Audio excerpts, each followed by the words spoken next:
ferme-la, c'est bon. Et franchement, tu me fais chier.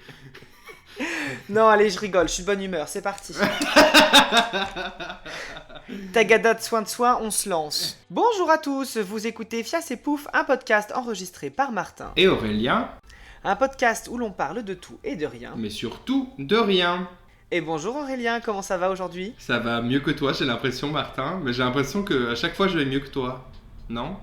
Non, mais ça va, écoute, les oiseaux chantent, le ciel est bleu, la piscine est froide, c'est parfait. Je vais pas me plaindre. Et en plus, mon mec est en vacances, donc j'ai la maison pour moi. J'ai les couilles bleues. Oh, Martin, s'il Ouais. te plaît, le public n'est pas obligé de savoir ça. C'est vrai qu'on a un podcast familial. Bah oui. on va pas pouvoir être diffusé sur Disney+, hein, si tu continues comme ça. Ah bah c'est sûr. De toute façon, aujourd'hui, le sujet d'aujourd'hui n'est pas très familial. Alors Aurélien, de quoi on parle aujourd'hui ? Bah si, c'est familial, on parle de la représentation LGBT dans les médias. Waouh ! C'est un sujet vachement ouvert, ça, dis-moi. Bah oui, moi j'ai plein de questions, j'ai plein de sujets à aborder, j'ai plein de choses à dire.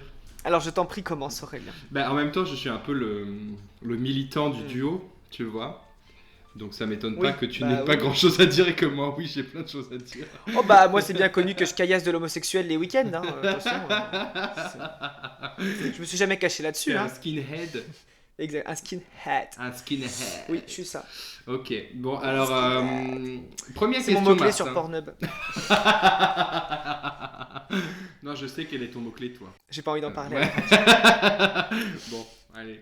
Allez, on commence. Martin, est-ce qu'en grandissant, tu recherchais activement du contenu avec des personnes LGBT dedans ? Bah pas forcément. Ah ouais ? J'aimais bien tomber dessus par hasard en fait. C'était pas mal. Ouais, enfin, alors Mais, là, il fallait avoir du beaucoup coup, de chance après, quand même. Hein. Oui, à l'époque, oui, il fallait avoir beaucoup de chance. Mais oui, je tombais dessus par hasard et du coup, quand je tombais par hasard dessus, effectivement, après, c'était en mode une obsession. Ouais. Mais sinon, je recherchais pas après autour s'il y en avait quoi. D'accord. Parce Toi, Aurélien ? bah, moi, au lycée, oui, beaucoup. C'est-à-dire que je tapais régulièrement Ah ouais. sur Google séries avec des personnages LGBT dedans. Et j'allais voir la liste. Il y avait un Wikipédia avec la liste des séries dans lesquelles il y avait des personnages LGBT. Et en fonction de l'importance des personnages, je regardais ou pas la série. Ah oui, d'accord. Oui. C'était quand même. Ok, Oui, oui. d'accord. Parce que j'en avais marre, tu vois, genre de tomber sur des séries où il y avait des personnages LGBT, mais qui étaient là pendant 2 épisodes, et puis on en entendait plus jamais parler après. Mais là, j'ai vu que. Parce que du coup, j'ai regardé. Comme j'ai dû faire des recherches pour ce podcast, qui m'arrive jamais. J'ai recherché du coup la liste des persos LGBT. J'en ai trouvé une grosse sur Sens Critique aussi. Sens critique. Ouais, il y a une meuf qui a fait un thread, et en fait. Un thread, pardon. Mhm. Du coup, elle liste les séries, et elle note les noms des persos LGBT dedans, et tu regardes pas. D'accord. Parce qu'il y a aussi, je sais pas si tu connais l'association américaine GLAAD, qui fait chaque année un compte-rendu en fait de l'année et de tous les personnages LGBT dans toutes les séries. Bah, je pense qu'américaines, ce qui est déjà pas mal, vu que de Ouais. toute façon on est quand même baigné dans les séries américaines depuis notre enfance. Oui, c'est vrai. Donc ouais, si vous voulez regarder la part des personnages LGBT et après qui est principal, qui est secondaire, qui est machin, ils font tout un compte rendu détaillé de toutes les séries américaines où il y a du contenu LGBT. Ce qui est pas mal parce qu'après on voit au fil des années le nombre de personnages qui augmente ou diminue ou ce genre de choses. Donc voilà, D'accord. ça t'intéresse pas ? Si, ça m'intéresse, t'inquiète pas. Non, je regarde. C'était d'un point de vue technique, je suis en train de me poser une question. Mais Ah, qu'est-ce qui se passe au point de vue technique ? Parce que tu sais que, alors, pour les auditeurs, quand on enregistre sur GarageBand, quand on parle, notre barre verte augmente pour montrer qu'il y a un enregistrement. Ouais, Tu vois ce que je veux oui, dire ? oui. Et en fait, quand tu parles, tu as une barre verte aussi. Légère, hein ? Ah, quand moi je T'en parle Oui. Mais Donc, je te préviens, hein, tu risques d'avoir pas mal de montage. j'ai hâte. Voilà. C'est bien parce qu'en plus j'ai grave le temps du temps à perdre en ce moment, donc c'est parfait. Et oh, on fait tous l'effort, Aurélien. Donc, Oui, enfin toi t'as pas des visites de groupes d'amis toutes les semaines. oh, pauvre chéri, le mec a des amis, il se plaint. Bah oui, Arrête-toi. Hein. mais juste j'ai plus le temps d'être professionnel moi. Avec mes 6 boulots là, j'arrive plus à tenir. Ah. Mais moi, je sais pas, le personnage LGBT que je me souviens quand j'étais petit, c'était le gars dans Plus belle la vie. Eh Là, ben, je savais j'allais- pas Plus belle la vie, mais je savais qu'il y en avait un. J'allais te dire, quel est le premier personnage LGBT que tu as vu à la télé ? Bah, je crois que c'était lui. Bah moi aussi Je c'était sais pas lui. comment il s'appelle ni rien, mais je C'est- me souviens de C'est lui. Thomas. Voilà, Allons. peut-être. Thomas de Plus belle la vie. Bah, sûrement. Parce que moi, alors faut dire, Mm. disclaimer, quand j'étais en primaire et collège, j'étais à fond dans Plus belle la vie avec mon frère, on regardait tous les soirs. À 20h10, on était scotché devant Plus belle la vie et au bout d'un moment, on s'est dit c'est quand même un peu de la merde, on va peut-être arrêter. Mais Non, mais... il aura fallu des années avant qu'on se dise ça quand même. Et oui, bah, c'était Thomas, première fois que j'entendais, je pense, parler d'homosexualité, c'était avec lui, à la télé. Et mais après, à ouais, l'époque, je non. savais pas, je crois, la première fois que je l'ai vu, que j'étais gay. Mais je me rappelle Mhm. que ça m'avait fait plaisir de le voir à la télé, sans trop savoir pourquoi. Maintenant, il y en a plein, je crois, dans la série, hein. Oh, bah, après, maintenant, je sais plus, hein, je pourrais plus te dire. Mais Moi, sûrement. jamais suivi, moi. Mais c'était franchement Plus belle la vie, niveau série française, c'est quand même du haut niveau les histoires. C'est un peu, tu vois. Oui, bah, c'est du scénario. En plus, il y a un moment, je crois qu'on a arrêté de regarder parce qu'à un moment, ils sont tournés vers le supernaturel et là, on a dit peut-être qu'on va arrêter. Il n'y a pas une histoire d'alien à un moment? Ah, je sais pas. Moi, je sais qu'à un moment, il y avait une histoire d'un mec que les gens pensaient que c'était le diable parce il faisait des contrats et tout. Oh mon dieu. On n'est vraiment rien sans elle. Qu'on soit noir ou blanc. En fait, cet épisode, c'est un karaoké de la chanson Plus belle la vie. Et si Voilà, on c'est faisait un ça. épisode sur Plus belle la vie, dis donc. Je te propose qu'on se Non, fasse bah non, un. j'ai jamais regardé. Oui, mais justement, Déjà que tu m'imposes tes sujets de semaine en semaine, j'aimerais bien pouvoir avoir mon mot à dire. je- Merci. ça te dit pas, on se fait un marathon Plus belle la vie, on regarde genre les 2 premières saisons et après on fait un débrief. On pourrait faire un podcast là-dessus, on regarde chaque épisode et on fait, tu sais, comme Alaska et Willam font pour Drag Race. Ils font un Ah, podcast ouais, de chaque peut-être. épisode de Drag Race, bah on pourrait faire pareil avec Plus belle la vie, non? Mhm. Je vais regarder mon agenda. Je vais regarder l'agenda et je te dirai. Parce que je suis pas mal occupé en ce moment, tu comprends. Moi, je comprends, c'est une excuse valable. Bon, est-ce que tu aurais une question pour nous, Martin?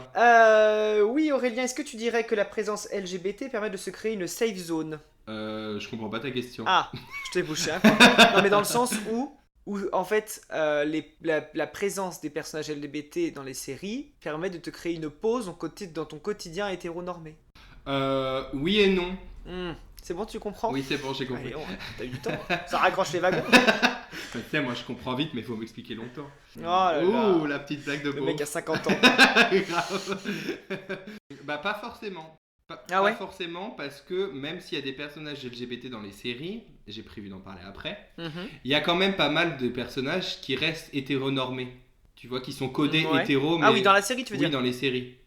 Du coup, comme D'accord. on va en parler après, mais pour moi, la représentation est importante, effectivement, parce que Mhm. contrairement à d'autres débats sociaux, par exemple, quand tu es une personne racisée, bah forcément ta famille l'est aussi souvent, sauf si tu as été adopté. Et du coup, Ouais. t'as ce... Point commun quand tu regardes une série. Non, non, non, mais ce que je veux dire, Ensemble. c'est que tu as ce point commun avec eux qui fait que ils te comprennent et tu te sens pas forcément différent de ta famille. Quand t'es LGBT, c'est une autre histoire. T'as pas forcément dans ta famille d'autres Oui. personnes LGBT sur lesquelles tu peux te raccrocher, avec qui tu puisses forcément partager un vécu commun. Et du coup, c'est vrai que pour ça, la représentation dans les médias, c'est un peu notre seule source pour se dire qu'on n'est pas tout seul, quoi. De représentation, quoi. Voilà. Ouais.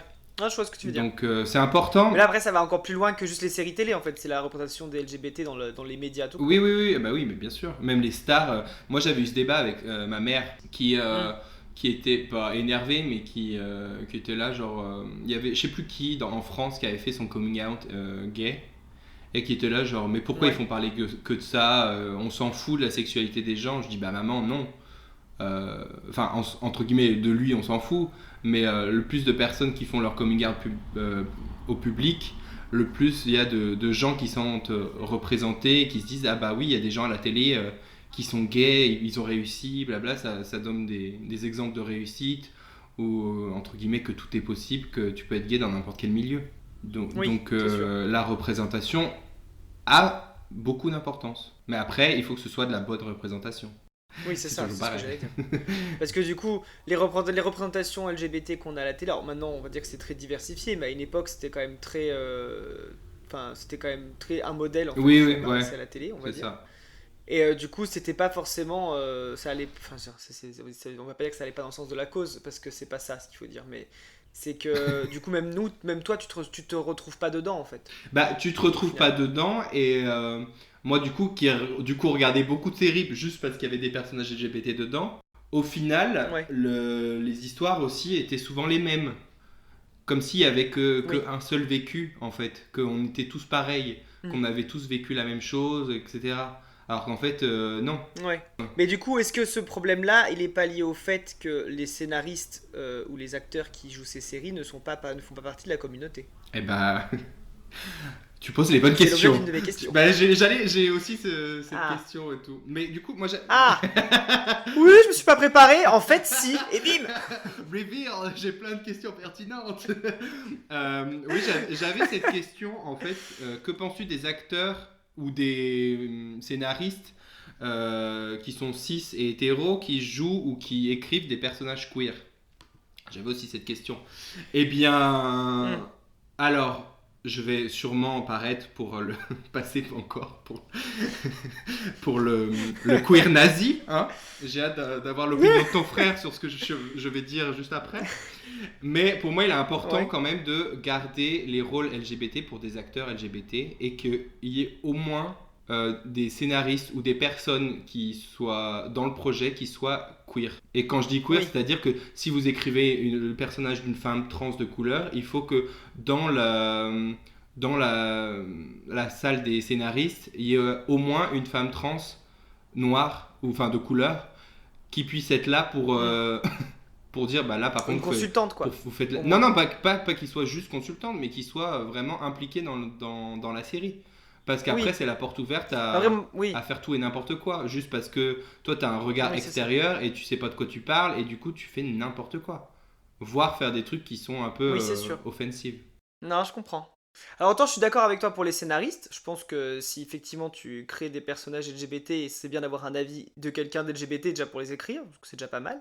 Je pense Autant, que scénariste et comment, réalisateur est plus important que les acteurs. oui, les acteurs, moi en soi, ça me choque moins. En fait, moi les acteurs, ça me choque quand on parle de personnes trans en fait. Je me dis, Bah je veux dire, alors quand c'est quelqu'un de cis qui joue une personne trans, là ça me choque. Dans le oui. sens où, je veux dire, on a quand même assez acteurs qui sont des personnes trans pour les faire jouer eux. Je veux dire, c'est Bah pas, je veux oui, dire, c'est prendre quelqu'un, voilà, moi c'est comme par exemple, attention, faites pas un parallèle douteux, mais c'est comme quand tu fais un personnage handicapé, bah tu prends quelqu'un qui est handicapé. Enfin, tu vois, ça oui, me ou semble logique. tu prends un personnage qui est noir, tu vas pas faire jouer une personne blanche. Non, oui, voilà, c'est ça. Parce que Donc du coup, c'est au- là où, il y a tu beaucoup vois, de voilà. l'argument de oui, mais le rôle d'un acteur c'est de jouer un personnage qui est différent. Oui, il est vrai, mais la couleur de peau, être LGBT, être handicapé, ça va bien plus, ça va au-delà de juste une Hmm. personne qui a perdu son mari par exemple. T'es pas obligé Oui, d'avoir perdu ton mari ou ta femme pour comprendre ce que la personne vit. Mais quand on ouais. parle de communauté opprimée, tu vas pas donner le rôle, le peu de rôle qu'il y a à des personnes qui sont pas concernées. C'est ça en fait Ouais. qui. Et aussi, il y a Mais aussi oui. tout le truc de, même pour les personnages gays, il y a beaucoup quand même Hmm. d'acteurs gays qui se font refuser des rôles hétéros parce qu'ils sont trop gays, entre guillemets, et qui font pas assez crédit Ouais. pour être hétéros. Du coup, si D'accord. vous donnez les rôles Mais inversement, gays, ça n'existe pas. bah, si vous donnez les rôles gays aux personnages hétéros, enfin aux acteurs hétéros, les acteurs gays, ils font quoi? Ils regardent? Tu vois ce que je veux Ouais, dire? je comprends ton argument du coup, Et, effectivement. effectivement, Mais on ça me vivrait semblait dans. quand même moins compliqué de faire jouer quand même un personnage. Enfin, Bah je veux dire, après, justement, si t'as je. cette équipe de scénaristes LGBT, Oui, enfin, si t'as un point de vue LGBT, faire jouer un personnage hétéro ou un personnage LGBT, enfin, voilà, un acteur hétéro ou un personnage LGBT, ça me choque moins. Tu vois. bah ça me choque moins et en même temps, je me dis genre, écoute, Oui. il y a beaucoup d'acteurs LGBT, à mon avis, tu peux en trouver un qui soit aussi convaincant que ton acteur hétéro. Ton acteur hétéro, il pourra trouver un autre Attention, phrase travail. de droite. Mais en même temps, quel acteur n'est pas LGBT? Non mais tu vois ce que je veux dire. Je veux pas être le mec Non, je genre ah on comprends. devrait interdire parce que non on devrait pas interdire. Mais le fait est qu'on vit pas dans une société où tout le monde peut jouer n'importe quoi. Oui. Et du coup bah si on regarde les opportunités qu'il y a quand même beaucoup moins de personnages LGBT à l'écran que de personnages hétéros. Hmm. Donc si vous enlevez les personnages LGBT, enfin si vous donnez les personnages LGBT aux personnes hétéros, les acteurs LGBT, eux, ils travaillent pas en fait. Donc et au-delà de ça aussi, il y a aussi le fait d'être LGBT, c'est pas juste une sexualité, il y a aussi quand même toute une culture autour de ça qu'une personne hétéro peut pas forcément comprendre et n'est pas forcément légitime à jouer, c'est tout. Mais après, je vais pas être là genre boycotter les acteurs hétéros qui jouent des personnages LGBT, parce que moi dans mes séries préférées, il y avait des acteurs hétéros qui jouaient des personnages LGBT.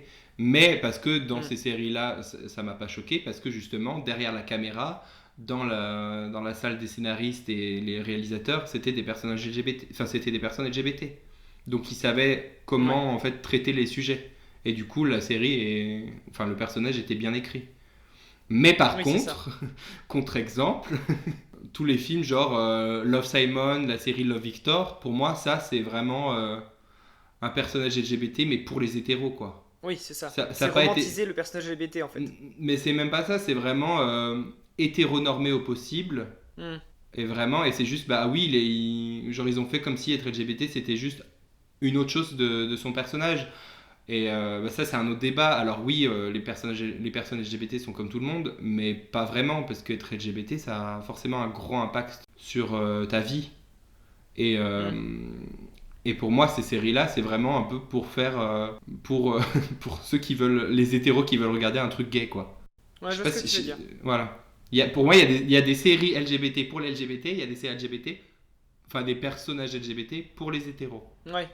Et souvent dans ce genre de choses, il y a un peu des contenus problématiques. Du genre, je sais pas si t'avais vu le... Bah non, mais pas forcément dans Love Simon, mais je sais pas si t'avais vu genre GBF, pour Gay Best Friend. Ah si, je crois que je l'ai vu. Ce film est absolument atroce. Mais oui, mais ce film est absolument atroce. Alors que là, pour le coup, les acteurs étaient LGBT, je crois. Étaient gays, je crois, les acteurs. Mais alors ce film, c'est vraiment été fait par des hétéros. C'était vraiment le truc de gay best friend. Le gay, c'est le meilleur ami de tout le monde et c'est un sac à main, quoi. Tout le monde veut se l'arracher, le dernier sac à main à la mode. J'étais là, mais quand j'ai regardé le film, j'étais genre... ok. Tu vois, j'étais choqué d'avoir vu ce que j'ai vu. Moi, dans ma tête, ça dénonçait un peu cette histoire d'avoir le sac à main gay, en fait. Bah oui et non. Parce que je suis pas sûr que les personnes hétéros qui regardent ce film se disent ça, tu vois. Ah oui. Je pense que le message est trop vague pour être compris. Tu vois. Mais bon, après... Après, ça fait longtemps que je l'ai pas vu. Mais il était sorti bien. Justement à l'époque où le GBF, le Gay Best Friend, c'était à la mode. Ça pareil, arrêtez, on n'est pas des sacs à main. Et encore, ça s'est calmé aujourd'hui, mais je trouve que c'est un truc de jeune. Je t'avais dit dans l'épisode qu'on avait fait, les phrases que moi j'en ai marre d'entendre, c'est genre... Ah, mais j'ai toujours rêvé d'avoir un ami gay. Ta gueule, en fait. Franchement, pour me dire ça, ferme ta gueule. Pas te faire voir. Mais c'est ça, vraiment. Voilà. Je sais pas si tout ce que j'ai dit était clair, parce que je me suis un peu laissé emporter. Non, c'était clair. Mais voilà. C'est l'épisode où tu parles tout seul, Aurélien. Oui, je sais, c'est mon épisode. En fait, tu m'interviews, c'est ça. Je suis un peu l'expert en la matière, alors que je suis expert de rien du tout. Et d'ailleurs, je voulais faire un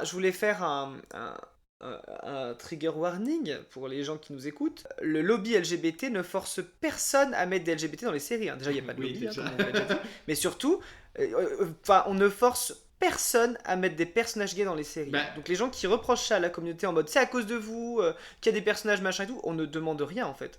Si on demande, mais on n'a pas de pouvoir. On demande une représentation, mais on n'a pas de pouvoir et on n'est pas là à dire à mettre notre grain de sel gay arc-en-ciel dans les séries, tu vois, c'est pas ça. Mais en même temps, c'est pas genre vous faites un gâteau tout fade et hop je te rajoute de la couleur, c'est pas ça en fait. En même temps, faut les comprendre, ces gens ils ont peur que leur enfant se transforme en homosexuel parce qu'ils voient à la télé des choses. C'est une peur totalement légitime quand même. Allons, Martin. Tout le monde sait que, pareil, tu vois, moi j'ai vu Plus belle la vie, paf, gay comme un phoque.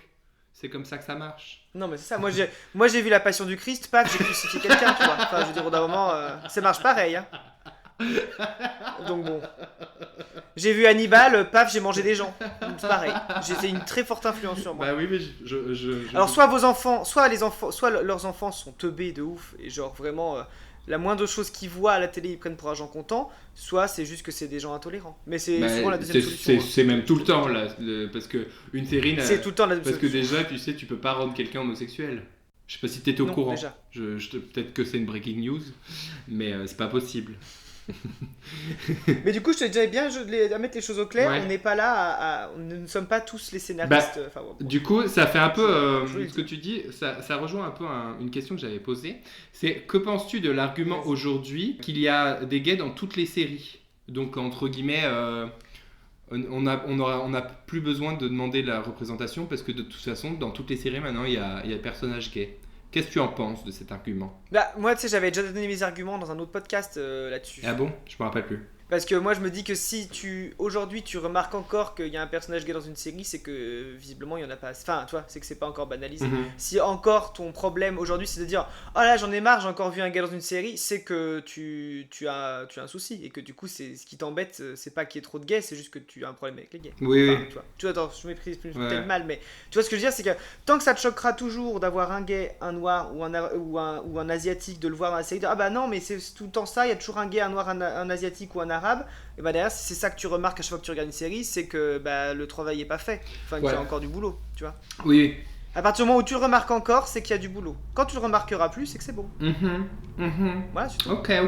Mais oui, Donc pour moi, il y en a pas trop ou pas assez. Ouais. Je veux dire, là, on va quand même pas mettre 10% de la population de côté. Tu vois. Ouais. Mais maintenant que tu Je veux dire, le des gens, dis, ça me rappelle quelque Les chose. gens de la que tu communauté avais dit, autour ça. de nous, il y en a plein, mais je veux dire, voilà, c'est comme ça. En fait, les séries reflètent quand même les sociétés actuelles, mais que tu le veuilles ou non, en fait, dans la société actuelle, tu as 10% de personnes de la communauté LGBT. Ouais. Point. Et tu dois vivre avec. Ouais. Et donc c'est normal qu'elles soient dans les séries. Mais moi, par contre, j'ai juste un truc à dire là-dessus. On va parler de Netflix. Parce que Mhm. c'est souvent dans Netflix, effectivement, il y a un personnage gay. Tout le temps. Ouais, Mais moi, j'ai quand même un problème avec ça. C'est que ça fait. c'est l'écriture du scénario. Je suis d'accord. Non, mais c'est que ça fait quand même. Ah bah, on a atteint nos quotas. On va mettre un gay, ils seront contents. Et voilà. Le travail est fait. Mais quand on regarde bien, dans toutes ces séries, quasiment tous les gays qu'il y a, ils sont genre, entre guillemets, hétéro actés. Enfin, tu vois, genre, ils sont pas genre forcément hyper efféminés ou quoi. Ils sont, tu vois, ils sont traités comme un personnage, comme tous les autres, comme un hétéro, quoi. Mais juste, bah, il est amoureux d'un homme, Mhm. quoi. Ouais. C'est souvent des hommes d'ailleurs. Il n'y a pas beaucoup de lesbiennes à l'écran par rapport aux personnages C'est une d'hommes. de mes questions d'après, ça. Ils sont souvent blancs et c'est souvent des gays et cisgenres, mais rarement des personnes transgenres. Ouais. Et Ouais. ce que je reproche aussi, c'est que souvent il y a un personnage gay ou deux, et s'il y en a deux, c'est qu'ils vont finir en couple. C'est-à-dire que Ouais, aussi. des personnages gays qui sont juste amis, ça n'existe pas, sauf dans des séries qui sont Hmm. plus orientées justement pour un public que homosexuel, où là quasiment tout le casting, enfin les personnages principaux sont gays, ils sont amis, blablabla. Mais sinon, souvent dans les séries Netflix grand public, t'as un ou deux personnages et s'il y en a deux, c'est qu'ils vont finir en couple. Ensuite, Ouais, c'est ça. quand c'est des séries pour ados, on remarque souvent les mêmes storylines, c'est souvent axé sur le coming out, en mode il struggle pendant des années à avouer qui il est. Souvent, tu as le truc de il a une copine et qui après, la copine va se rendre compte qu'il est gay quand il va embrasser quelqu'un d'autre, un mec devant ses yeux. Ça va faire du drama. Ouais. Et après, c'est souvent genre après le coming out, paf, il est ouvertement homosexuel devant tout le monde et tout va bien. Alors que non. Ouais, genre, il n'y a pas de transition. Non, déjà, Voilà. tu fais pas ton coming out qu'à une seule personne. C'est pas tu fais un coming out et c'est fini. Souvent, tu fais des coming out toute ta vie, déjà. Et ensuite, même si tu l'as dit à tes proches que tu étais gay ou ton cercle, je sais pas, lycéen ou je sais pas quoi, ça veut pas dire que tu es débarrassé de toute la honte que tu as accumulée au fil des ans, que d'un coup tu es libre. Non, c'est un travail, c'est un process. Ouais, c'est Et ça. tout le monde ne vient pas genre, bam, j'ai fait mon coming out, maintenant je vais sucer des bites.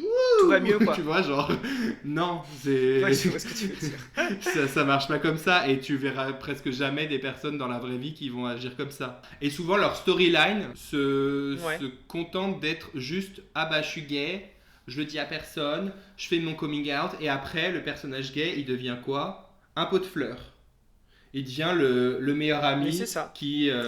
C'est genre le sujet d'un épisode et après ça Voilà, s'arrête, et quoi. après, c'est genre le meilleur ami à qui tu viens dire tes gossips et machin, et qui va te donner 2-3 conseils.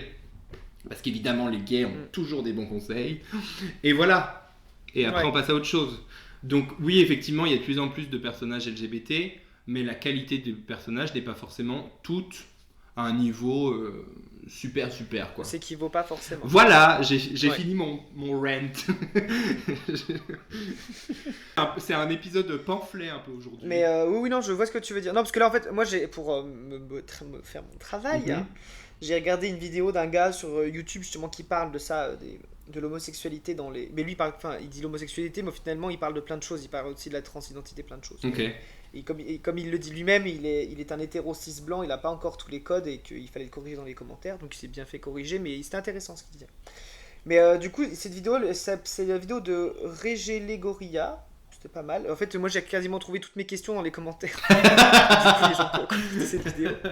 Elle s'appelle Parce que ce comment, qu'il la lui en vidéo? disait en soi, l'homosexualité dans les séries ou un truc comme ça. Ok. Et en soi, ce qu'il disait, bon, il y a il y a des choses avec lesquelles je n'étais pas forcément d'accord, mais je suis plutôt neutre sur la vidéo, parce que j'ai écouté d'une oreille très peu attentive aussi, hein, parce que j'ai surtout regardé les commentaires. Mais Pour piquer ouais, les du coup, questions. non, mais le fait qu'il vient à une conclusion qui est bonne, en fait, c'est que si le personnage est bien écrit, en soi, le fait qu'il soit LGBT, c'est qu'un détail, quoi. Enfin, je sais comment dire, c'est que le fait qu'il y ait un personnage LGBT, l'essentiel c'est que le personnage soit bien écrit, après qu'il soit LGBT ou pas, en fait, en soi, voilà. Le problème, c'est les personnages LGBT qui servent pas le scénario et qui sont là, effectivement, pour faire du queerbaiting. Mais pas du queerbaiting, parce que... Et encore non, parce que le queerbaiting, je dis ça, mais le Ouais. queerbaiting, c'est vraiment le processus de dire il va y avoir des personnages gays, alors Ouais. que dans la série, il y en a pas.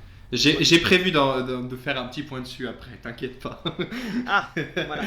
Mais du coup, comme il dit, la conclusion qui était intéressante, c'est juste des personnages LGBT, oui, mais juste mettez des personnages bien écrits, quoi. Mais c'est ça, parce qu'en fait, la vie d'une personnage LGBT se résume pas aussi qu'à son orientation sexuelle ou son identité de genre. Tu vois, tu peux Ouais. avoir des personnes gays qui perdent leur père, qui ont un cancer, enfin, tu vois, genre... Il n'y a pas juste ah bah je subis l'homophobie, ah c'est dur, ah je fais mon coming out, bam tout va mieux et fin du personnage. Tu vois genre Ouais. Mais non. c'est là où je trouve que Modern Family, pour ça, c'est bien écrit, par exemple. Bah c'est bien écrit, oui et non. Il y a quelques clichés, hein, mais Il y a c'est quand même quelques bien clichés écrit, tu et tu remarqueras par rapport aux autres couples, ils sont beaucoup moins sexualisés. vois. Ah ouais. Tu vois, on voit Claire et Phil être surpris par leurs enfants faire l'amour, on les voit tout le temps à Ah oui, pas du Valentine's tout, Day, c'est genre vrai. flirter. Cam et Mitchell, tu les vois s'embrasser 2 fois dans 11 saisons et c'est tout. Ils sont beaucoup moins Oui, c'est vrai. à flirter, ils sont beaucoup moins à touchy, ils sont plus avec d'autres problèmes quoi. Mais Ouais. donc voilà, il y a des pour et des contre. Moi j'ai vraiment aimé la série. Ouais. J'ai trouvé ça très drôle et tout, mais effectivement après au niveau personnage LGBT, c'était pas les caractères, les personnages les plus poussés quoi. Ça faisait un peu Ok. comme si les scénaristes voulaient qu'ils soient gays pour voilà faire les quotas, mais sans trop montrer, tu vois, parce que bon, on fait une série sur les Modern Family, mais quand même, on veut pas choquer, Ouais. tu vois. D'accord, ok. Je vois ce que tu veux dire. Tu as une autre question, Aurélien? Bah oui, j'en ai plein, j'en ai plein. Ah non, Euh, mais attends, je vais rebondir sur un truc que tu as dit tout à l'heure en fait. Vas-y. Après, du coup, j'ai plus de questions, mais c'est pas grave.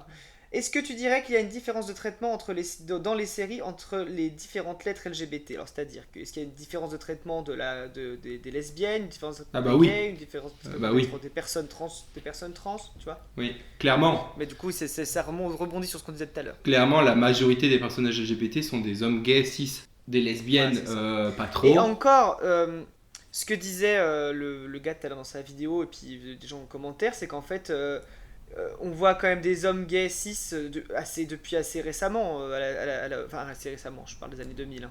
Oui, oui, Mais, oui. assez récemment, mais en soi, des personnages lesbiens, t'en voyais, mais ils étaient hyper sexualisés en fait. C'était surtout ça. Bah, je sais pas. Souvent, ils étaient hyper sexualisés, mais les personnages lesbiens étaient plus là pour faire tu sais, des blagues autour des mecs qui fantasmaient dessus, quoi. Ouais, C'était même pas des personnages à part entière, elles étaient juste là pour faire la blague de ah, t'es lesbienne, viens, on fait.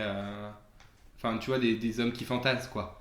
mais effectivement, Euh, je trouve qu'il y a quand même une différence de traitement. Mais il y a une des différentes différence de causes, en fait, dans traitement. les séries. Les personnes trans, bon, il y en a quasiment pas. des personnes bi, pas. Et alors ça, même dans les séries entre guillemets LGBT, il y a beaucoup de biphobie, de genre de réflexion qui disent oui mais les bi n'existent pas, c'est juste une phase avant d'être totalement gay, un truc comme ça. En même temps, c'est vrai. Commence pas. Tu vois, t'as pas beaucoup de personnages bi ou pansexuels à l'écran. Ouais. Et alors des personnages asexuels, chérie, girl, N'en parlons pas. il y en a pas. Pas un. Si, il y en a un, peut-être. Ouais. Mais voilà, donc non, effectivement, parce que même si on parle de droits LGBT, souvent ça reste les hommes cis qui, tu vois, qui sont privilégiés, même dans notre minorité, quoi. Ouais. Donc moi, quand j'étais ado, ça m'allait, puisque je me disais, ah bah oui, bring it on, tu vois, ramenez-moi les hommes gays, mais en vrai, oui, il y a clairement une grosse différence de ce traitement. Puis majoritairement blanche quand même, hein. Oui, bah aussi. Tu regardes Desperate Housewives, en général, la série était... oui, la série était très blanche quand même. Je dis ça, mais elle était très blanche. Mais en même temps... c'était un modèle de la communauté aisée américaine, hein, donc après... Après, il y avait Eva Longoria, donc ça va. Il y avait des latinos, c'est bon, il y avait les quotas. C'était la caution ethnique de la série. Exactement. Je crois que dans la saison 2, il y avait aussi une famille noire qui était là. Oui, bah super, c'est un tueur en série. Ouais, c'était un psychopathe enfermé dans la cave. Oui, c'est ça, tu vois, quand je parle de bonne représentation. Ouais. C'est comme, je voulais en parler après, tu sais, le queer coding. Je sais pas si tu en as entendu parler. Je sais pas si ça te parle. C'est en gros, alors, donc déjà, est-ce que tu n'as pas entendu parler du code Hays ? Non. Donc le code Hays aux États-Unis, c'est un code qui a été établi en 1934, mais il y avait déjà un pré-code qui commençait à s'établir depuis 1922, qui était en fait un code qui stipulait les bonnes mœurs qui devaient être montrées à l'écran dans les films. Ouais. Donc de 1934 à 1966, il y avait le code Hays. Ah si. Oui, c'est ça. Et après, il y avait les Star Wars et tout qui sont sortis et c'était dingue. Ah bon ? C'est pas ça l'histoire ? Non. Oui, je me rappelle quand ce code il a été aboli, on va dire. Ouais. Il y a plein de films un peu nouveaux du genre qui sortaient comme Star Wars, tout ça qui était quelque chose d'assez dingue à l'époque. Hein. Ouais. Je parle en termes de scénario, tout ça, et c'est de là que vient cette nouvelle génération, les Diana Jones, tout ça qui était vraiment, qui partait vraiment loin dans les trucs. Ok. Bah je sais pas si c'est lié à ça, mais peut-être. Ok, si tu le dis. Mais c'est surtout dans ce code, dans les bonnes mœurs qui ne devaient pas apparaître à l'écran. Il y avait l'homosexualité. Et évidemment, quand on parle d'homosexualité, à l'époque, ça englobait toutes les LGBT. Hein, parce qu'à l'époque, ils ne faisaient pas la différence. Oui. T'étais des gays ou t'étais hétéro. Bref. Donc tout ce qui était LGBT était impossible à montrer. Mais du coup, il y avait des réalisateurs qui disaient ce qu'on appelle un queer coding, donc les personnages qui étaient codés gays, mais sans être montrés.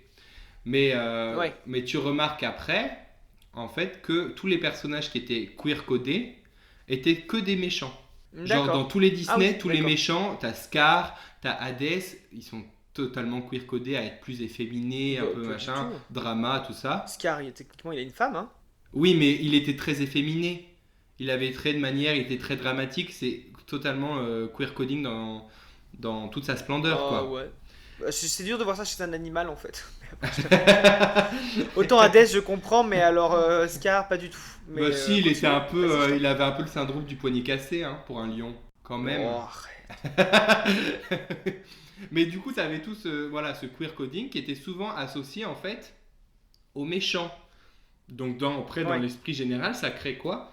Que être homosexuel, c'était forcément être quelque chose d'immoral, puisque tous les personnages qui étaient un peu codés comme ça, c'était des méchants qui étaient immoraux. Et tu remarqueras, il y a un podcast de Camille qui en parle, qui s'appelle Le Grand Méchant Queer, qui parle justement de la représentation des LGBT dans l'histoire, et que tu voyais par exemple les personnes trans qui étaient souvent des tueurs ou des meurtriers, des machins, comme dans Le Silence des Agneaux, qui veut se faire une combinaison en peau, ou aussi dans Psychose. Le mec, quand il avait... il s'habillait en sa mère, là. Ouais, il s'habillait comme sa mère. C'était un peu représenté, genre, tu vois, comment on appelle ça ? Crossdresser ? Comment on appelle ça en français ? Travesti. Travesti, voilà. Il se travestissait, donc c'était un serial killer, quoi. Tu vois, t'avais tout cette...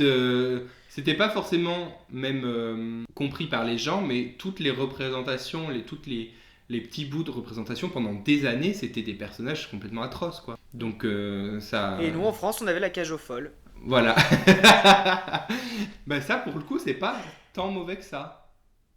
Non, j'ai pas. Bon, après, c'est dans son jus, hein, faut dire ce qu'il y a. Bah, Mais ça reste quand même. c'était très, effectivement très exagéré. Mais tu regardes dans le couple, t'en avais un qui était drag queen ou en tout cas non conforme, Artiste. on va dire, au stéréotype de masculin. Mais son mari, pour le coup, lui était beaucoup plus masculin, beaucoup plus butch. Donc au final, oui, alors il y avait un peu de stéréotype de la vie des gays, mais ça représente aussi une certaine partie de la communauté, au final. Ouais. Parce que les stéréotypes... Bah, ça représente nos aînés, hein. Non mais, alors, tu vois, moi je suis mix feeling avec les stéréotypes. C'est-à-dire que d'un côté, si on montre qu'un stéréotype, alors oui, t'en as marre parce que c'est pas que ça, mais il faut bien se dire aussi que les stéréotypes, ils viennent de quelque part. Et que les gens qui sont stéréotypes, ils existent aussi. Et ils méritent. Et Oui, c'est pas pour ça qu'il faut que ce sont des gays de seconde zone qui méritent moins d'être acceptés. Non, c'est clair. Tu vois ce que je veux dire ? Non, je comprends. Voilà. Donc si vous voulez en connaître plus sur le code EYES et la représentation un peu subliminale LGBT au fil des années, je vous conseille donc l'épisode Le Grand Méchant Queer du podcast Camille. Et bah c'est noté. Et du coup, toi, t'avais d'autres questions ou pas ? Bah moi j'avais, du coup ça va te permettre de te lancer sur le queerbaiting. De quel moment tu passes de l'inclusion au queerbaiting dans une série ? Bah, queerbaiting, en fait, techniquement, tu montres rien. Donc, dès que tu montres quelque chose, Fais un voilà. point, c'est ta rampe de lancer, Aurélien. Vas-y. Non, mais le queerbaiting, effectivement, c'est quelque chose. Donc, je sais pas si. Bon, pour les non-bilingues, baiting, c'est comme un appât. C'est ça. Ouais. Donc, en fait, tu appâtes les gens en faisant semblant qu'il va y avoir du contenu LGBT, en gros. Parce qu'il ne faut pas oublier non plus que même si les gens ne veulent pas se battre pour nous, la communauté LGBT représente quand même un marché. Et donc, avoir un tant soit peu de représentation, surtout dans un monde où on en manque, les gens savent très bien que s'il y en a un tout petit peu, les gens vont aller tout de suite dessus. Pour se dire, ah bah ok, il n'y en a pas beaucoup, mais au moins il y en a. Donc moi au lycée quoi. Donc les gens font ça, utilisent donc ce qu'on appelle le queerbaiting en faisant soit des trucs un peu subliminaux qui pourraient laisser penser que peut-être des mini bandes annonces, un personnage pourrait être LGBT dedans, ou alors par exemple moi j'avais regardé Bridgerton, dans la bande d'annonce on voyait genre deux hommes couchés ensemble je crois à un moment. J'ai regardé la saison 1. Regardez pas cette série, c'est absolument atroce, déjà, je le dis. J'ai regardé toute la saison 1 quand même. Il doit y avoir sur 8 épisodes, 30 secondes où on voit un personnage LGBT. Donc en fait, vous pouvez regarder la bande-annonce, vous verrez tout le contenu LGBT de la série. Donc voilà, ils étaient malins, ils savaient ce qu'ils faisaient quand ils l'ont mis dans la bande-annonce. Ils se sont dit, on va appâter les personnes queer, quoi. Donc voilà, c'est ça le queerbaiting. Ouais. Et je voulais faire un case study un petit peu, parce que les pros du queerbaiting, ça reste quand même Disney. Oui, ça c'est clair. Disney qui, depuis 10 ans, chaque année nous sort un film avec le premier personnage LGBT dedans. Ouais, mais c'est jamais eux qui l'annoncent en soi. Hein. C'est toujours des médias autour. Oui, final. mais eux, ils n'ont jamais fait d'annonce comme quoi il y avait des personnages LGBT. Mais effectivement, ils jouent sur le fait que... Martin, qui fait les communiqués de presse ? Mais il y a toujours le fait que Elsa, elle devait être lesbienne et au final non. Enfin, tu vois, il y a toujours des trucs... si, apparemment, c'était pas dans le 2, ce serait dans le 3. J'attends de voir. Super, hein. Donc dans le 3, on va attendre et puis dans le 3, il va se passer quoi ? Elle va sourire à une meuf, dire c'est ce qu'on attendait. Faut arrêter. Oui, c'est à la fin, elle va faire un petit regard malicieux à une meuf et voilà, elle est lesbienne, tu vois. Ce qu'elle faisait déjà dans l'épisode, enfin dans le film 2, hein, mais bon. Ah bon ? Oui, avec l'Inuit là. Ah, je me rappelle plus. Je me rappelle plus trop. Tu sais, moi le 2, je me rappelle juste de... Voilà. Je t'entends. Mais c'est... Non. Oui, Disney, moi je me rappelle surtout, c'était La Belle et la Bête. Où il y avait tout un truc en mode ah oui, le personnage de Le Fou est LGBT, blablabla. Il est ouvertement homosexuel dans le film. Oui, enfin, le personnage, il est. En fait, c'est ça. C'est que Disney, le truc, c'est que Disney, un des plus grands marchés clés pour Disney, c'est la Chine. Donc, quand ils font du contenu LGBT, ils le font de façon à ce que ce soit facilement coupable du film pour C'est en sous-texte. Non, mais qu'ils puissent l'éditer en fait, le couper du montage pour le marché chinois. Ouais. Donc c'est pour ça ils vont. Bon, c'est pas pour autant qu'on a vu non plus une scène dans La Belle et la Bête, nous, dans le sens où il y avait quelqu'un d'LGBT. Hein, tu vois, autant ils peuvent faire une version pour les. Parce que c'est ce qu'ils font souvent. Il y a une version européenne, une version asiatique du film. Tu vois, Oui, c'est pas oui. pour autant qu'ils sont amusés à nous couper. Enfin, qu'ils nous ont laissé des scènes du personnage Ah LGBT. non, ah ben non. Ils ont carrément coupé dans tout le film. Ils ont juste fait un tout petit peu histoire qu'on se dise ah bah ils ont pas menti. Tu vois, c'est un peu perfide, tu vois, comme façon de faire. C'est parce que techniquement ils ont pas menti. Il était plus ou moins ouvertement LGBT dans le film, Non, il était queer codé pour moi. Je suis désolé, mais. Bah, il chantait qu'il était amoureux de Gaston, non, à un moment où j'invente. Non, mais. Ou alors parce que. Bah, c'est la chanson de Gaston, il est bon, Gaston machin, mais Oui. il est pas clairement. Ouais. Il a dû faire un clin d'œil et c'est tout, quoi. Faut arrêter. Je pense que moi j'ai une autre vision des choses parce qu'en fait je savais avant qu'il était censé être LGBT. Du coup, quand il a chanté la chanson, je me suis dit ah bah c'est ça. Tu vois, j'avais Mais déjà. la chanson, c'est la même que dans le dessin animé. Bah, je me rappelle plus moi du dessin animé déjà. Tu te rappelles pas la chanson Et Gaston, nanana, Gaston, c'est le bon Gaston. Bah, mais si, je me rappelle, mais je me rappelle. De base en fait. Oui. Ok, je crois qu'ils avaient. C'est juste la chanson de base, mais il papillonne juste un peu plus des yeux, quoi, tu vois. Enfin, vraiment, ils ont pas fait vraiment d'efforts non plus pour. Je vois. Mais oui, parce qu'après, ils ont annoncé aussi En Avant qu'il allait avoir un personnage LGBT, je crois. C'était En Avant ou dans autre chose? Oui. Puis, dans En Avant, ouais. Oui, la tenancière du. Ah, mais non, la policière. La policière, ouais. Et là, apparemment, va y en avoir. Mais voilà. Il y a un nouveau personnage, un nouveau premier personnage gay qui arrive dans le nouveau film là, Jungle, je sais pas quoi. Ouais. Je sais pas si t'en as entendu parler, moi pas du tout. Je l'ai juste. Ouais, vu mais dans tu vois, une le premier personnage LGBT dans En Avant, c'est juste la policière qui appelle sa femme à un moment. Ah oui. Enfin, vraiment. Mais oui, c'est du foutage de gueule. C'est comme les personnages LGBT de Marvel en fait. Hein. Enfin, oui, c'est vraiment les mêmes. Exactement. En même temps, c'est la même entreprise. Donc, exactement. Marvel, je me rappelle. Mais, je veux dire, c'est facile. Je me rappelle avoir vu les bandes annonces avant, comme quoi il y allait avoir un personnage LGBT dans le prochain film Marvel. C'était dans Endgame, je crois. Je suis allé le voir. Ouais. Alors, le truc, c'est une thérapie de groupe. Tu sais, un peu genre les alcooliques anonymes, pour ceux qui ont perdu des proches. Et il y a juste un personnage dans ce groupe qui dit « Oui, moi, avec mon mari, c'est passé ça ». Le personnage doit avoir encore 30 secondes. Il apparaît 30 secondes à l'écran. Et il évoque son mari, c'est tout. Ça s'arrête là. C'est ça la représentation LGBT Marvel. Non, mais c'est ça selon Disney. Ouais. Voilà. D'ailleurs, c'est la représentation LGBT selon Disney. J'attends de voir. Autant Netflix ils abusent, autant Disney. Vraiment. C'est pour ça qu'après, ils ont fait un film comme Lucas, dont on a parlé, qui peut clairement être lu comme étant très LGBT. Et dans le sens où, là, s'ils ne le montrent pas ouvertement, c'est ok, parce que c'est quand même des ados de 13 ans. Donc, ils peuvent avoir des sentiments, mais ils n'allaient pas mettre une scène en mode à se rouler des gros patins. Là, je peux comprendre. Et que là, ils ont, pour l'occasion, un film qui pourrait clairement être ouvertement LGBT, ou en tout cas qui est lu comme... pouvant appartenir à la communauté LGBT, et là ils disent ah bah non c'est complètement hétéro. Et dans Marvel d'ailleurs j'attends de voir parce qu'on est censé encore avoir un couple je crois dans un des prochains films qui va sortir cette année, donc c'est les Éternels qui va sortir en octobre je crois ou novembre, un truc comme ça, qui sont des personnages qui sont ouvertement LGBT dans les comics, dans les BD. Du coup, ils ont annoncé que ce couple devrait apparaître aussi à l'écran. J'attends de voir leur importance. Oui, s'ils apparaissent une minute, ça sert à rien. Voilà, donc on se tient au courant. Je vous en dirai plus quand j'aurai vu le film. Mais à voir. Je vous dirai peut-être sur Instagram, peut-être que d'ici ce que cet épisode sorte, ce sera sorti le film.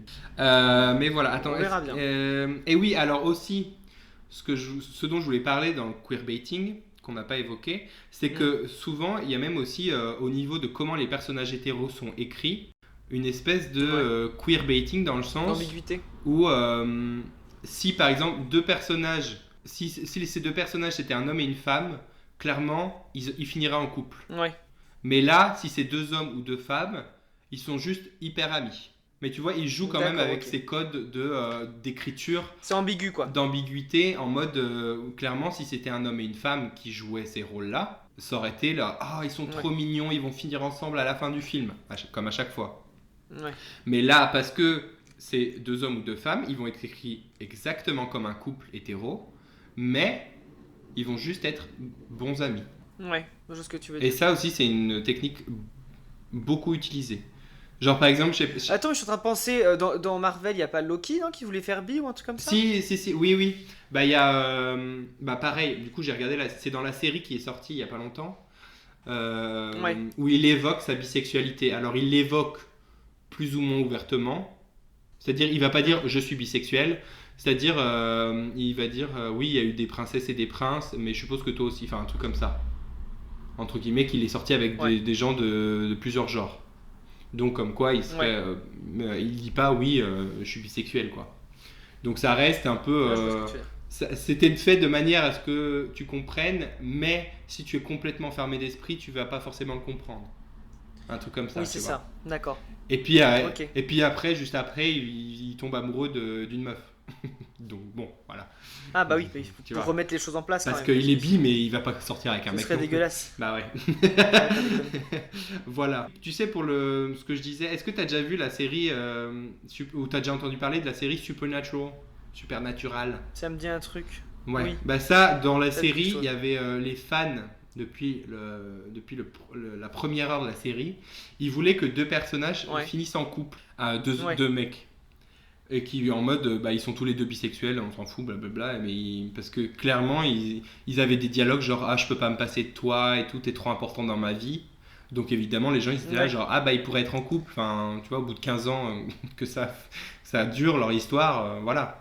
c'est vrai. Les scénaristes ont trouvé comme solution pour satisfaire les fans de faire que l'un des deux personnages révèle à la fin de la série qu'il est attiré par l'autre pour que Ouais. juste après il meure d'une façon atroce et qu'après ce personnage soit complètement oublié par l'autre personnage. Oh là là, l'horreur. Donc Mon là, Dieu. les gens ils ont dit alors on voulait que les deux finissent, enfin que les deux soient amoureux, mais pas comme ça. Genre là, c'était vraiment un foutage de gueule complet. En mode oui, on va leur donner ce qu'ils veulent, en mode oui, leur couple il est valide, mais Ouais, on va faire mourir l'un des deux comme ça, on le montre pas. ça m'énerve tellement. Qu'est-ce que tu veux? Et ça m'appelle donc en transition sur un autre point dont je voulais discuter. Est-ce que tu as déjà entendu parler du terme bury your gays, qui veut dire enterrer vos gays? Non. C'est un terme aussi qui est beaucoup. Dis-moi, éclaire-moi Voilà. ta lanterne. C'est un terme aussi qui est très utilisé dans le fandom, dans le Tumblr world, parce que Oui. on s'est rendu compte, enfin, moi je suis pas dans l'histoire, mais les gens se sont rendus compte que dès qu'il y avait beaucoup de personnages LGBT qui se faisaient tuer dans les séries. Ah ouais. Soit ils se suicidaient parce que c'était trop dur d'être gay ou LGBT, soit ils se faisaient Ouais. tabasser à mort par des homophobes. Ouais. Ou des trucs comme ça, mais que des morts hyper violentes à cause de l'homophobie, soit internalisée, soit des trucs comme ça. Ouais, je vois ce que tu veux dire. Mais du coup, c'était vraiment quelque chose qui était. Bah, je pense que maintenant ça va un peu mieux, mais pendant des années où les seules représentations LGBT qu'on avait, c'était des personnages qui mouraient. Genre la meilleure amie de Buffy. Voilà, et bah exactement. La mère amie de Buffy, il y avait dans la série The 100, The 100, comme dirait mon Ouais. frère. Il y avait un couple de femmes, dès qu'ils sont vraiment devenus en couple, bah, il y en a une des deux qui est morte. Et ça, c'est tout le temps Ouais. des trucs comme ça. Dès qu'il y a des personnages LGBT, une fois qu'ils ont fini en fait leur storyline de coming out, bah après ils se sont dit ah bah on va parler de l'homophobie ou de trucs comme ça, donc ils se font se faire tabasser à mort. Ouais, ok. Voilà. Et ça c'est Ça craint quand même. ou alors ils ont une vie hyper triste, etc. Ou alors ils mouraient du sida, enfin des trucs vraiment très joyeux quoi. Et ça, je sais pas Ouais. si toi ça t'a affecté, Bah, je l'ai pas remarqué en fait, tu l'as mais pas remarqué, mais moi non. maintenant je me rends compte que en fait j'ai Mhm. peut-être eu plus de mal à faire mon coming out parce que tout ce que je voyais à la télé c'était des Indiquait que tu allais mourir. non mais pas des gars qui allaient mourir, mais quand ils font leur coming out il y a forcément une personne de leur entourage qui leur tourne le dos, que ce soit leur Ouais. famille ou leurs amis ou quoi. Hmm. Il y a forcément de l'homophobie qui leur arrive, des choses comme ça. Donc, quand tu vois que ça tout le temps, tu te dis oui, en fait, ma vie, ça va être. Je vais passer ma vie en Une fait vie de à. souffrance et de peine, C'est quoi. ça. Et tu te Ouais. dis, c'est pour ça que je dis la représentation c'est bien, mais quand t'as que cette représentation, en fait, Comment elle est écrite, quoi. tu te dis, mais en fait, ma vie, ça va être ça toute ma vie. Genre, je vais passer ma Hmm. vie à me faire tabasser et à me prendre des réflexions homophobes ou quoi. Genre, c'est pas très attrayant quand même. Ouais, c'est clair. Et il y a pas beaucoup de séries où il y a des personnages LGBT qui vivent une vie heureuse et stable et saine, quoi. Mais il y a Modern Family, quoi. Oui, mais encore non. Mais bon. Parce que le père de Mitchell, pendant des années, il avait eu du mal à accepter son fils. Ouais, mais aussi il avait des problèmes avec sa fille. Enfin, tu vois, je veux dire, ils ont tout. Enfin, la fille avait des problèmes avec sa mère, par exemple. Toi, c'est pareil. Oui, mais Enfin, ça l'homosexualité reste un. posait quand même problème dans sa famille. Oui, oui, mais après, comme tu dis, enfin, tu dis oui, mais on fait que cet axe de scénario-là, mais ça fait quand même partie de la vie d'un homosexuel, tu peux pas.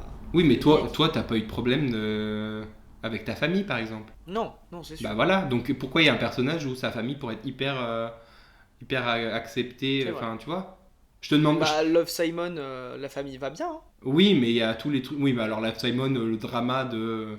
Ça a été posté sur le compte du lycée, blablabla, il y a eu Oui, des chantages, tu vois, ça, bon, niveau réalisme, bof, oui, oui, non, c'est pas mieux, tu vois. mais ok, je vois ce que tu veux dire. Ouais, il n'y a pas beaucoup de séries où tu te dis, il y a des personnages qui vivent leur vie, qui sont heureux, quoi, en fait. Il y a toujours quelque chose. Je comprends. Ou alors qu'ils ont des choses qui leur arrivent qui soient graves, ok, mais qui n'aient rien à voir avec leur sexualité. Ils soient tués pour autre chose de plus naturel, genre la vieillesse. Voilà, exactement. Ouais. Ou alors, juste, ils se font. Tu vois, genre une mort heureuse. Oui, oui, je vois Genre un ce que arrêt tu veux dire. cardiaque parce qu'ils ont trop fait l'amour, tu vois. C'est une mort heureuse, non? Ouais. Ou genre la fin de Les Chroniques de San Francisco. Je me rappelle même plus.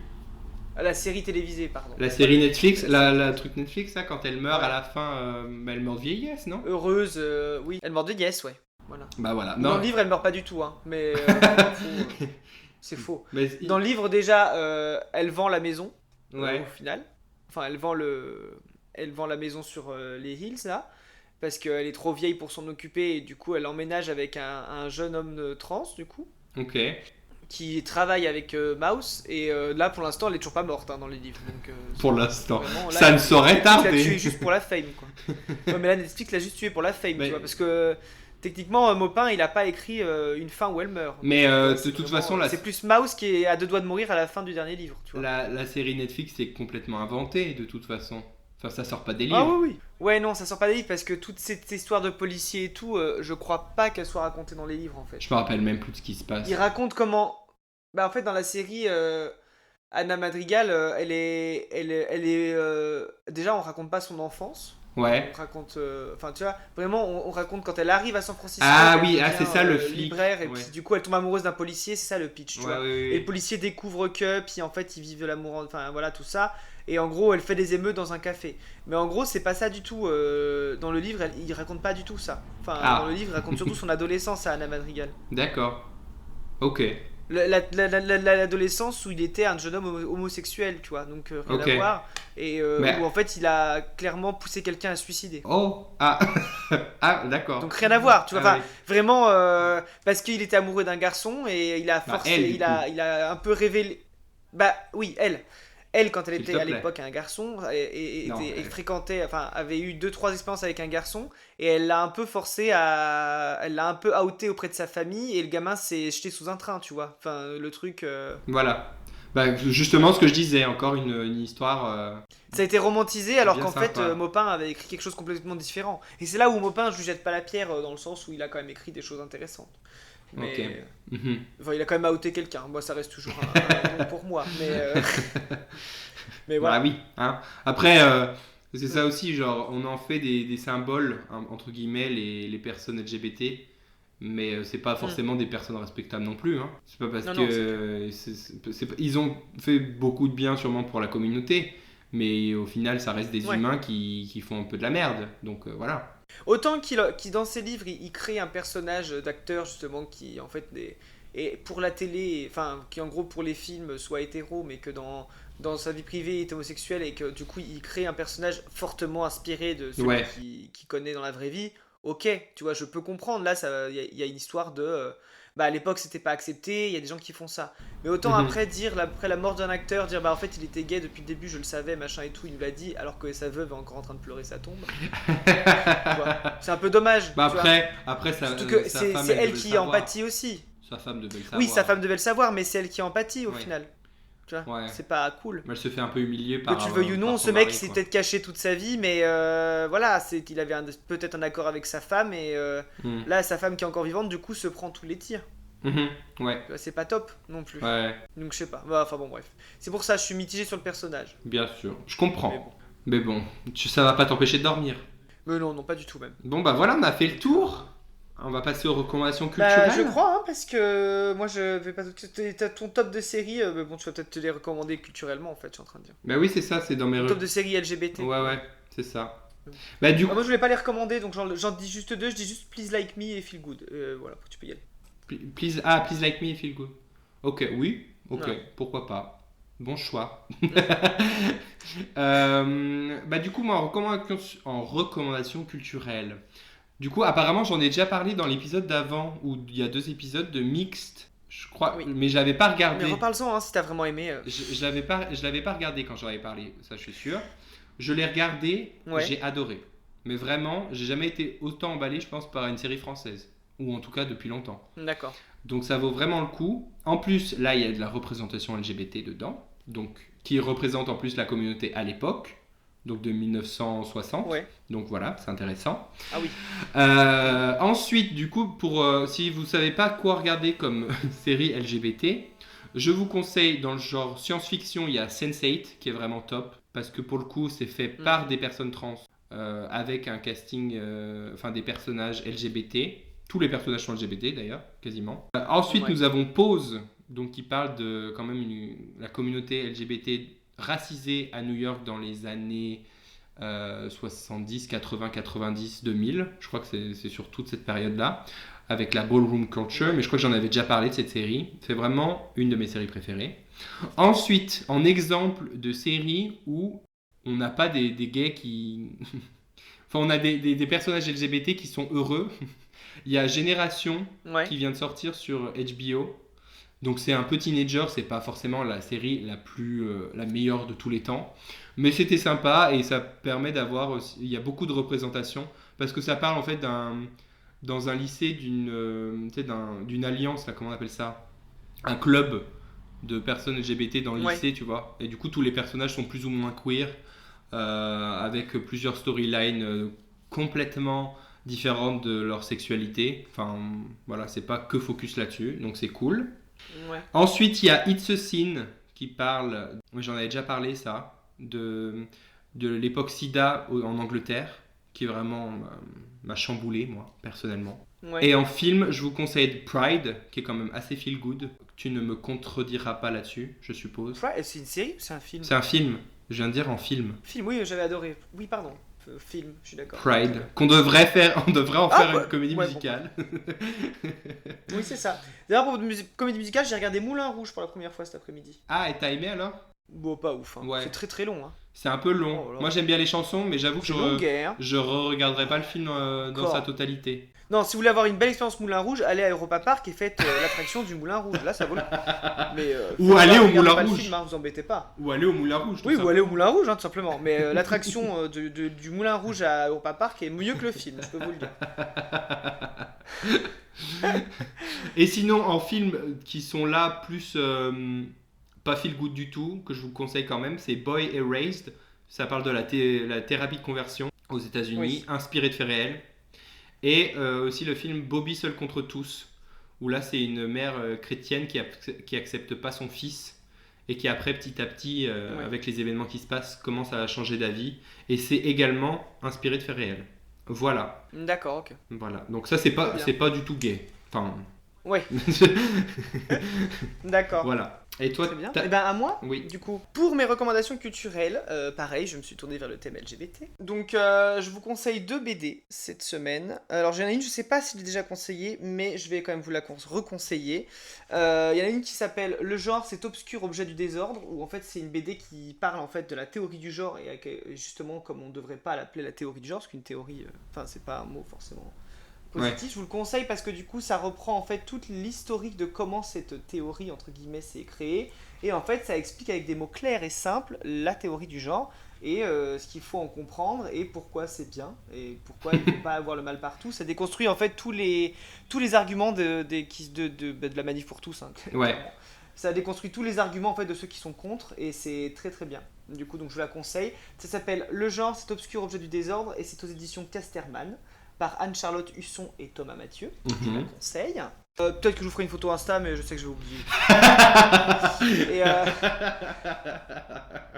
Une autre BD que j'ai lue du coup cette semaine, qui est vraiment pas mal, qui s'appelle Transition avec un S. C'est le journal d'Anne Marbeau. C'est une mère en fait qui a écrit un journal qui parle de la transition de son fils, du coup, enfin, de son fils maintenant, du coup.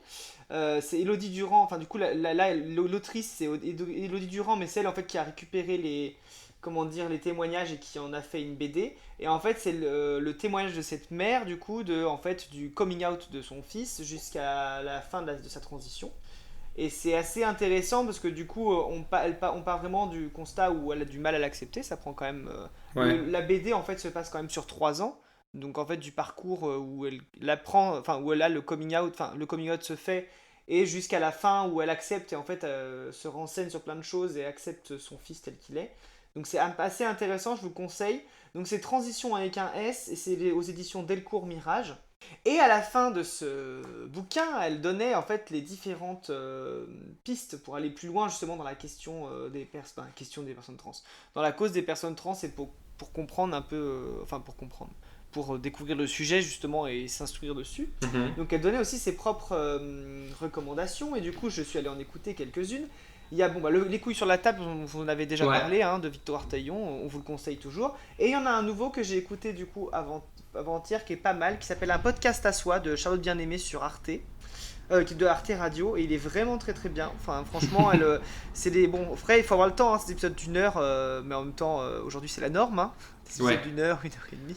On est qui pour parler de toute façon. Parce que on est qui pour parler, voilà. Mais en vrai, c'est rempli de témoignages, et il y a toujours une question, et il y en a un qui est très bien du coup sur la transidentité et le féminisme, enfin la cause trans pardon et le féminisme, comment ça se croise, ça parle des TERF et tout ça, il y a plein de choses qui se mélangent, et c'est très intéressant. Coucou J.K. Rowling.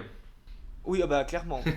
Mais voilà, je vous conseille ce podcast. Mais après, alors, autant le podcast sur la cause trans et le féminisme, c'est vraiment sur ce sujet-là, autant la ligne éditoriale du podcast en général est quand même beaucoup sur le sexisme et le féminisme, et c'est hyper intéressant. Là, je suis en train d'écouter le premier épisode qui parle du sexisme ordinaire, et voilà quoi. En tant qu'homme blanc, je l'ai pas vécu, mais ça fait beaucoup de froid dans le dos. Bah oui, donc je le conseille, c'est vraiment très très très bien. C'est important aussi de se renseigner, de se rendre compte de tes parce propres... que bon là nous effectivement avec Aurélien on avait longuement eu puisque là on est à cœur ouvert avec vous, les auditeurs, on a longuement eu cette discussion, est-ce qu'on ferait un épisode sur le féminisme ou le racisme, c'est ce genre de choses. Nous on choisit de pas le faire parce que c'est des choses qu'on ne vit pas et donc on n'est pas forcément légitime à en parler, voilà. Mais après je vous conseille quand même ce genre de podcast parce que ça vous permet justement de vous instruire sur ces sujets-là et d'éviter justement d'éviter en fait les erreurs quoi. Voilà. Ça peut être pas mal, ou de blesser des gens sans le vouloir, mais du coup c'est bien de les écouter. Voilà. Claro que si. Donc voilà, c'était un beau message d'espoir. Sur la transidentité aussi, j'en avais déjà parlé aussi dans la saison 1, je suis sûr, mais j'en reparle ici parce que c'est le thème de l'épisode. Il y a le documentaire sur Netflix qui s'appelle Disclosure, qui est vraiment pour moi l'un des meilleurs documentaires que j'ai jamais vu. J'étais en pleurs quand je regardais même le documentaire sur en fait la représentation des personnes trans dans le cinéma, les séries, tout ça. Et vraiment je crois qu'il dure qu'1 heure et pour moi c'était trop court. Ouais. Vraiment je trouvais que c'était trop court. J'ai vraiment adoré. Voilà. Et oui. Très bien. Et puis après du coup moi en fait la BD Transition dont je vous parle, elle m'a fait vachement penser à la série Océan sur YouTube. Je sais pas si j'en avais déjà parlé. Si, t'en avais parlé. J'en ai déjà parlé dans le Moi, podcast, j'ai jamais regardé. Mais ça m'a fait penser à ça parce que la mère, en fait, dans la BD, a les mêmes arguments que la mère d'Océan, en fait, dans sa série YouTube. Okay. Sauf que, la mère dans la BD est passée à autre chose et la mère d'Océan, à la fin, elle accepte la chose, mais c'est un peu, tu vois... Mais bof, quoi. Elle vit ça comme un deuil, quoi. Ouais. Tu vois, c'est un peu le truc, voilà. Donc du coup, même, je vous conseille aussi la série Océan sur YouTube, c'est assez intéressant. Ouais. Surtout que c'est un ami de Sophie-Marie Larouille, puis on adore tous Sophie-Marie Larouille. Je crois bien qu'ils font une coloc en ce moment. Enfin bon, bref. Je sais pas. Donc voilà. Océan, s'il nous écoute, est-ce qu'il pourrait nous dire où en est sa vie actuellement? Voilà, ça, s'il est vraiment en coloc avec SML ou pas, on veut savoir. Mais nos auditeuristes sont curieux. Et ben, je crois que du coup, on est à la fin de l'épisode. Oui, ça y est. Chers amis, vous écoutiez Fiasse et Pouf, un podcast enregistré par Martin et Aurélien. Un podcast où l'on aura parlé de tout et de rien. Mais surtout de rien. Oula, ma voix est partie en couille là. Et de rien. De rien. Aurélien en pleine adolescence. Grave. J'ai encore de l'acné en plus, donc c'est parfait, je suis parfaitement dans le rôle. En même temps, les acteurs qui jouent des ados, souvent à la télé, ils ont genre 45 ans. Donc pourquoi pas quand tu vois Glee... Ouais, grave. Tu sais que Glee, dans la série, genre l'acteur qui jouait Finn, il avait quasiment le même âge que celui qui jouait le prof. Ah bah d'accord, putain. Et là tu dis, oui super. Quand même. Oui, vraiment, ils avaient mal qu'ils avaient casté le truc à l'ancienne. Ouais. Bon bah allez, la bise.